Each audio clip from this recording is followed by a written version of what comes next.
cey couche bi mi ngi yàq jeunesse sénégalaise bi de tey law ci réew mi mu bokk ci drogue yi nga xam te ne actuellement c'est plus répandu au Sénégal. Il faut pas se faire d'illusions. Expansion wu couche bi ci biir réew mi elle est liée à la présence massive des Sierra-Léonais nga xam ne actuellement presque ñi ngi fépp ci biir réew mi tas fépp ci dëkk bi di fi mëne des fois en collaboration avec les pousse-pousse de café ak les délinquants étrangers yi nekk ci réew mi comme ñu mujjee jàpp fële sa marché Tilène di fi mëne trafic bi. Ce mal-là nag aucune force de police ne peut le régler s'il n'agit pas à la racine. ba mu amee Guinée le président Mamadou Doumbouya dafa jël ay responsabilités am yab leen ci camion yóbbu leen seen dëkk di Sierra Leone te ci moment boobu sax le président de la Sierra Leone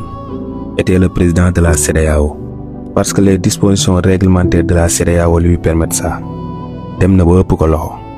ñooñee ñëpp nag jamono jii ñi ngi biir Sénégal ñun ñëpp ñi ngi ciy teg suñu bët góor ak jigéen buñ fi nekkee nag di layam-layami ak lox-loxal dinañu sànq jeunesse su Sénégal dinañu fi gën a ñëw dinañ fi gën a bari te duñ ci mën dara. Aucune force de police et de gendarmerie du mën a arrêter trafic de couche bi am ci réew mi.